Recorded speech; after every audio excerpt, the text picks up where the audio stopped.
Hi, I'm Sandi Genovese, and my brother is having a birthday in a couple of weeks, and then next month my sister's having a birthday. So I am making something that I'm going to share with you today that you can make for each of them to be part of their birthday card / part of their birthday gift. Here is what it will look like closed up, and opened up it becomes this really fun accordion type display. This is the one for my sister, although it does include one photo that has my brother in it as well. But I went back and I found old photos of us. So there's old photos of us as little kids, and then even in the final photo I'm holding my little brother. So actually all three of us are in that photo, and the cat, the dog. I mean, I tried to go back and find as many of the remnants of our old memories as I could. Now this is actually taking a single card and attaching two of them together. If you look really closely, you may be able to see the seam here where I've overlapped two of the cards together. I'll show you when we're all done how to make, just if you want to just keep it single as a card, or how you can keep attaching as many as you want depending on how long you want this accordion display to be. Maybe based on how many photos you want to display. You need to start with the card format itself. So what I did was I started with paper that was 7 inches wide by 12 inches long.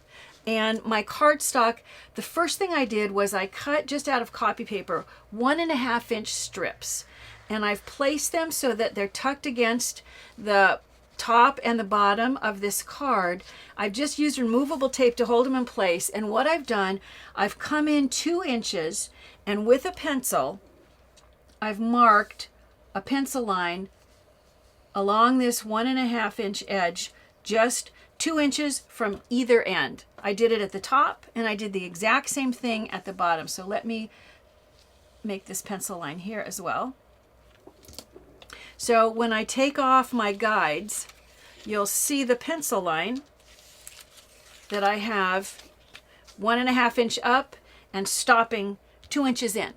Then you want to go back either with your bone folder, or if you have a creasing tool, you want to put creases. So what you want to do is you want to come in 4 inches and make your first crease, and then from the other end come in 4 inches and make your second crease. So basically your 12-inch length is divided in thirds.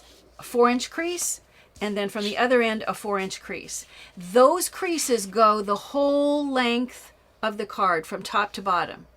Then the second 2 creases are only going to be between the pencil lines. So coming in 2 inches, you want to start at the pencil line and do your 2-inch crease and stop at this pencil line, and repeat the exact same thing on this end.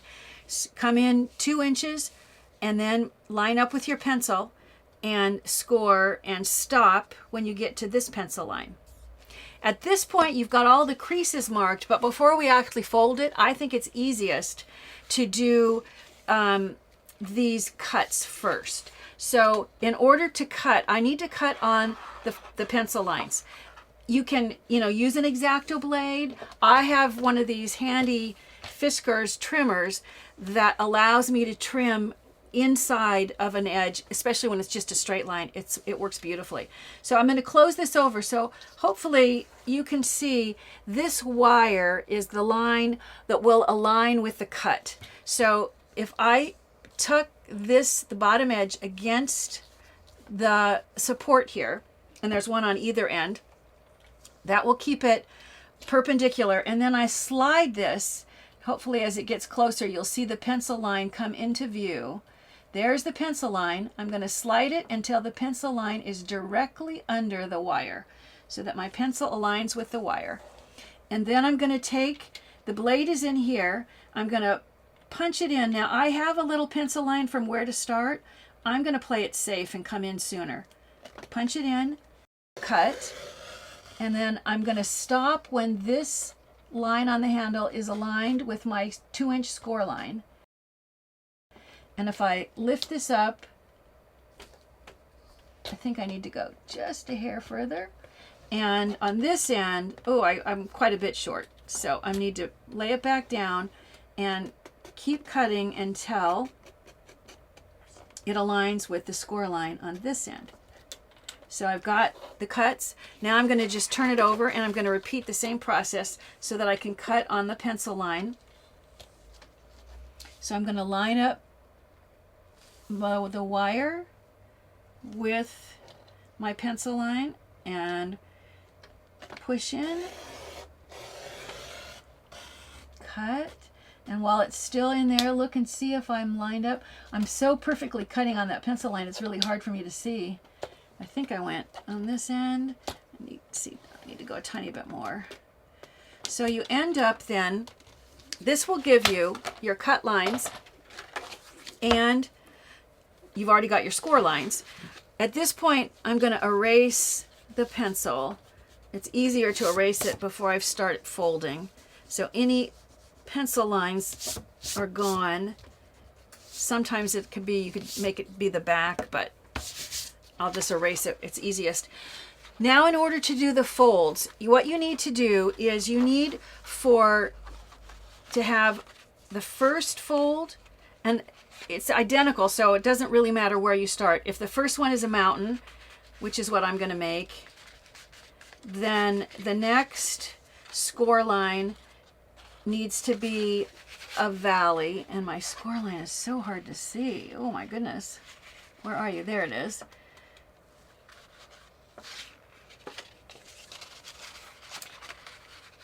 And then the next one will be a mountain. And the final one, notice I'm just scoring the interior section. The final one then will be a valley. So I'm going to flip it over because it's easier to score this, or to fold this as a mountain. So each time I need a valley, I just flip it over. And that way I'm going to get these interior folds. And I'm going to go back, especially this one where my score was really hard. I want to make sure that it's straight. Remember, there were 2 score lines that went the whole way, so I've got these outside edges. So here I need for this, if this score is a mountain, then the one that aligns with it needs to be the opposite. So this needs to be a valley. And that means that this needs to be a valley, which, as I said, it's easier for me to flip it over, and that way the valley becomes a mountain. And then to make sure it's straight, I can line it up here. And the same with this end. I can make sure that they're straight by lining up the ends. So I have, because this was a mountain, these were valleys. Because this is a valley, that means these 2 scores need to be mountains. And they are so faint. Oh my goodness, I needed to make stronger score lines. There's one. And there's the other one. So now that I can faintly see them, I'm going to do the same thing. I'm going to lightly crease until I can lay it down and make sure it's straight. And the same thing with this one.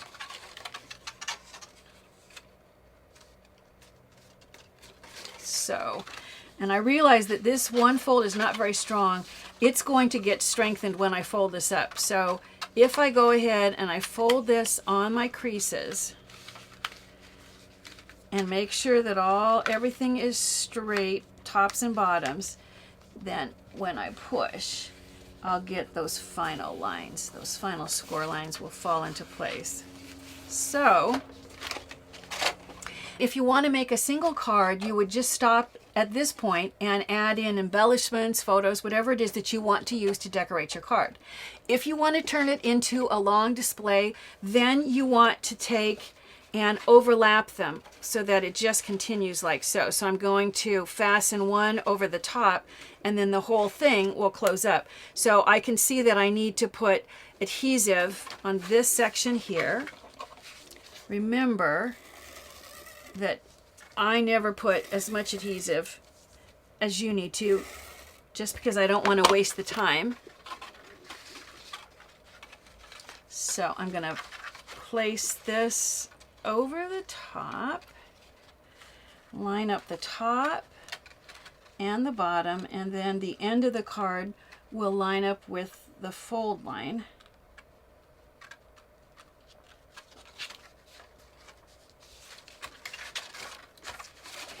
So that when I go back then and I fold everything closed, I now have a double card that opened up is this really fun display. At this point, you really have exactly what I had. It's just a question of adding some decoration. So let me show you some of the things that I did to decorate mine. For the top, I added construction paper, and I didn't have construction paper long enough, so I placed construction paper down. I'll just put some. And remember, you would put a lot more adhesive than this. Before I placed my construction paper down, I wanted some detail, so I added, with a watermark ink pad, I rubber stamped just a little, kind of a, not really a floral pattern, but more of a background fun pattern. And as soon as I lay this down, I'll go back and show you the one that has the pattern on it, so you can see what I mean. But you can see how I haven't quite gone the whole way, so you would just continue with another piece of paper. And you don't want it, notice how it's not on a fold. You don't want to have this be right at a fold. I would probably overlap this a little more. I won't bother to stick this down, but you're going to want the adhesive to set up, and then you're going to go back and refold on the places where the red actually has folds. So that will give you the color. And I said I would show you this. Let me bring this in. You can see there's just a little more detail in mine because I took a watermark ink pad and some foam stamps to stamp a pattern on it. It was just a way of getting some pattern a little less expensively than pattern paper. Then what I did is I added in this section, and in some of these other sections I added some pattern paper. This is where I'm going to write my thoughts. So I'll put a little bit of pattern paper cut so that it fits in these little 2-inch sections, just lining up with my fold lines and my cut lines. And then to add even a little more detail, I won't bother to fasten this down, but I actually added a little bit of pattern here. This one I think I started, you know what, it's easiest if I just show you. Let me go ahead and stick this little guy down. If I start at this end, it's going to be easiest to trim it off of this end. And then of course you would continue. I'm also going to add photos, and I want my photos to be in the most obvious places. I use the pattern places and where my messages are going to go for where it's sort of recessed, and I put the photos, which are the most important to me, for the places that are going to stand out. So once again, you would use more adhesive than I am, but you want this to fit inside and line up with the folds and the cut lines.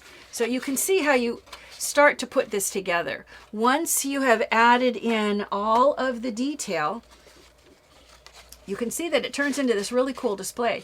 The only other thing that I did is for these areas here, once again, to give the feeling of pattern paper, I just used this correction tape, this white correction tape, and used it to create a stripe pattern on the background craft paper in order to create this.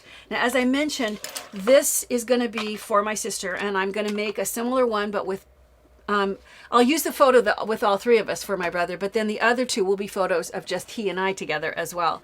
But it's easy to change the theme just by changing the colors, or as I mentioned, it's easy to make it just as a single card. If you wanted to do a card, here was one, and this one happens to be themed for Christmas. Now, because it accordion folds, it gives you places you can hang elements that dangle, like this little jingle bell that I made with just a circle punch. This is if you keep it just as a single card. Another example where I've taken Caitlin's soccer photos and I've put it in a long display. You can see just changing out the colors, changing out the photos, changing out the pattern papers. It gives you embellishments where you can write messages. All of this is an easy thing to do once you've got the format down. And then I have one final example. This is Quincy's first dance recital. So I have a different color combination, different embellishments, different photos, but still the same format on which they sit. You know, I really enjoy displaying some of my favorite photos in a woven accordion display, and I like to share them with my family so they can enjoy them too.